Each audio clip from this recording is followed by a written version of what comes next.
The most unexpected blind date that changed 2 lives forever. My name is Ethan Cole. I'm a 38-year-old single dad, full-time mechanic, part-time survivor. I've got grease under my fingernails, back pain I joke about but secretly worry over, and a daughter who thinks I'm a superhero even when I can't pay the electric bill on time. I wasn't supposed to be there that night. Hell, I wasn't even supposed to wear that blazer. The one that still smelled like the thrift store. I bought it from last year. But that's the thing about life. It doesn't send you an invitation when it's about to change everything. 2. It was a Friday. I just picked up my daughter, Lily, from my sister's place. She was hungry, and I didn't feel like microwaving frozen pasta again. So I did something reckless. I drove to the fanciest restaurant in town. Not to eat there. Just to stand outside and dream. That's when it happened. A man in a tuxedo rushed past me, muttering into his phone. He looked flustered, like he was late for something big. He stopped, turned, and looked straight at me. "You here for the 130 with Evelyn?" I blinked. He shoved a reservation card into my hand. "You're lucky she's patient. Table 9, window seat." And just like that, he was gone. I stood there, stunned. I looked at Lily, who shrugged like all 7-year-olds do when grown-ups ask impossible questions. "Daddy, are we going in?" I hesitated. Maybe it was the smell of real food. Maybe it was the way her little hand wrapped around mine like I had the answers. Or maybe it was the first time in years I wanted to believe I was more than my bank account, my uniform, or my broken dreams. We walked in. The hostess smiled.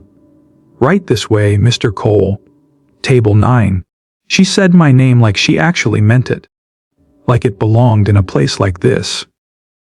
The dining room was dim, golden, full of couples talking softly over candlelight. I felt like an intruder, but Lily's eyes were wide with wonder, so I played along, and then I saw her. Blonde, early 40s, elegantly dressed. Sitting at table 9, she looked up, and for a moment time hiccuped. Her expression flickered. Confusion, then curiosity, then something else. Warmth. "You're not who I expected," she said, a smile tugging at the corner of her lips. "No, ma'am," I replied honestly. "I'm just a guy who ended up in the right place at the wrong time. Or maybe the wrong place at the right time." Oh, she laughed. Not a polite laugh. A real one. Then she looked at Lily. "Is this your date?" I smiled. "She comes with me everywhere." "Well," the woman said softly, "then let's eat." He too. Her name was Evelyn Morgan. I didn't know it that night, but the name meant something in this town. CEO of a billion-dollar wellness empire. Featured in Forbes. A woman who ate lunch with senators and closed deals over drinks with kings. But that night, at that table, she was just Evelyn. She ordered something for Lily without asking the price. She talked to her like an adult, made her laugh, even let her try a sip of her ginger mocktail. And me, I sat there, waiting for the mistake to correct itself. But it didn't. By dessert, Lily was asleep across my lap, and Evelyn was staring at me like I was a puzzle she wanted to keep solving. "You know," she said. "I was stood up tonight." I nodded slowly. I figured. And yet, this might be the best blind date I've ever had. I couldn't speak. My throat was tight. I hadn't heard words like that in years. Not since before Sarah left. Not since life became all about staying afloat. Then Evelyn did something I'll never forget. She reached across the table and touched my hand. Gently. Like it mattered. "Ethan," she whispered, What do you do? I took a breath. I fix things. I fix things.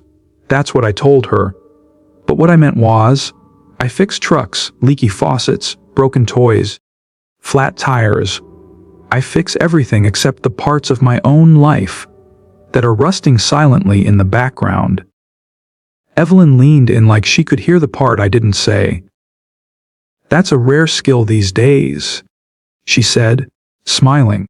Most people break things and walk away. We stayed until the restaurant lights dimmed to a quiet hum. Lily snored softly on my lap, and I sat across from a woman who lived in penthouses and signed contracts worth more than my yearly income.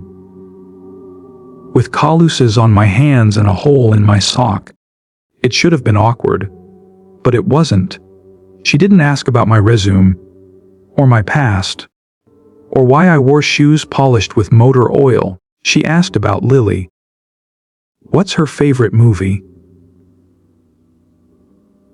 What does she want to be when she grows up? Do you ever read to her at night? No one had asked me those things before. Not like they really cared about the answers. And every time I answered, Evelyn smiled like she was seeing something in me I didn't know was still alive. We finally stood to leave, and she insisted on walking us to my old pickup truck. It wheezed like it had asthma, but Lily loved the way the windows squeaked when they rolled down. Evelyn looked at the truck, then back at me. You're not what I expected. Same, I said, shrugging.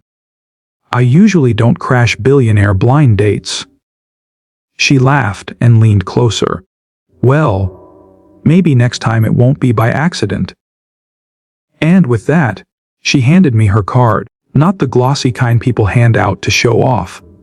It was simple, elegant, just her name, Evelyn Morgan, and a number. 2. I didn't call for 3 days. Not because I didn't want to, but because I didn't think I should. She belonged in boardrooms and black tie galas. I belonged under cars and behind overdue rent notices. But on the 4th night, Lily asked me, Daddy, are we going to see the nice lady again? I stared at the card on the counter for a long time. Then I picked up the phone. We met again the next weekend, this time at a park. No candles, no waiters. Just grass, sunshine, and juice boxes. Evelyn came in jeans and a baseball cap, hair tied back, and a smile that made my chest ache. She brought a kite, I brought sandwiches. Lily brought questions. Are you a princess? Evelyn laughed. Not quite. Do you have a big castle? I have a big house, but it's really quiet. Too quiet. Then Lily said something I'll never forget. You should come live with us. We're loud. Evelyn didn't answer right away, but her eyes glistened in the sun, and I think that's when something began to shift. Weeks passed. We kept meeting, sometimes at her office after hours, sometimes at my garage on slow days. She'd bring me coffee and sit on the hood of a car while I worked, asking questions about timing belts and brake fluid like it was foreign poetry. I watched her soften, and she watched me heal. But not everyone approved. One afternoon, while picking Lily up from school, a man in a black BMW waited by my truck. Slick suit, expensive watch, Mr. Cole.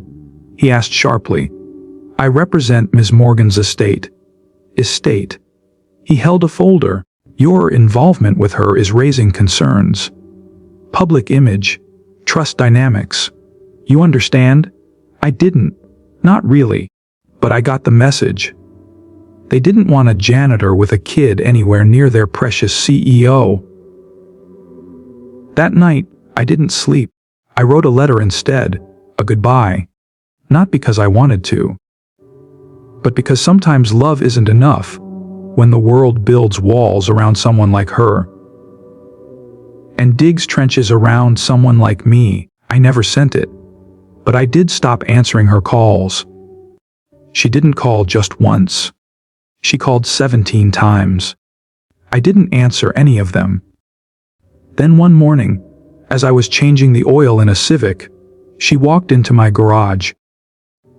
Her heels clicked across the concrete like she owned the world. And maybe she did. But in that moment, her eyes looked like they belonged to someone who'd lost everything. "You're not answering me," she said. I kept my head down, thought it was best. "For who?" she asked, and I didn't have an answer. "Two." She stepped forward. "I don't need you to be rich. I don't need you to be perfect. I need you to show up, Ethan." She pulled something from her coat pocket. It was the letter. I froze. She unfolded it slowly. Read it out loud. Every word. Every heartbreak I'd buried in black ink at 3 a.m. When she finished, she looked at me. "I've closed billion-dollar deals, Ethan, but this is the most honest thing anyone's ever given me." Then she did something I never expected. She walked past the cars, past the toolbox, and knelt down in front of Lily, who was drawing stick figures on a tire with chalk. "Hey," she whispered, "if I asked really nicely, do you think I could come live with you?" Lily blinked, then grinned. "Only if you promise to be loud." Evelyn laughed, and tears spilled down her cheeks. "I can do loud." I don't know what changed that day. Maybe it was the way Evelyn's tears blended into the dust on the garage floor, or how Lily's innocent laughter echoed in my chest like a secret I didn't want to keep anymore. But the world felt different. From that moment on, things shifted. Not in a grand, cinematic way, but in the quiet way that hearts heal when they stop pretending. Evelyn became part of our world. Not in the way people expect, dressed in luxury and perfect hair, but in the way that truly matters. She helped with Lily's homework when I was too tired to focus. She picked up groceries, insisted on folding laundry, and even laughed at my terrible jokes. In return, I taught her the things I knew best. How to change a tire, how to find the right wrench in a cluttered toolbox, and most importantly, how to laugh when life's rough patches feel like they'll never end. We became ordinary. And for the first time in years, I felt like I wasn't alone in the weight of the world. 2. The night we finally shared a kiss. An actual kiss. No more pretending or avoiding it. Was one of those rare moments that neither of us had planned. But neither of us would ever forget. We were sitting outside, near the old fire pit, watching Lily chase fireflies. There was no plan, no date, just the quiet that comes when two people stop trying so hard to make life perfect. "I never thought I'd be here," Evelyn whispered. I didn't need to ask what she meant. We both knew the path we'd walk to get here.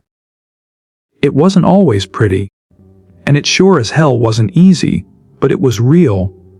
"I didn't either," I replied, and in the silence that followed, I felt something I hadn't felt in so long. A connection. Not one of obligation or duty, but one of understanding. Of two people who, despite everything the world threw at them, had found each other. But even after everything, after the laughter, after the mess, after the quiet mornings filled with the sound of cereal bowls clinking and the distant hum of Lily's favorite cartoons, I knew life would eventually test us, because it always does, and it did.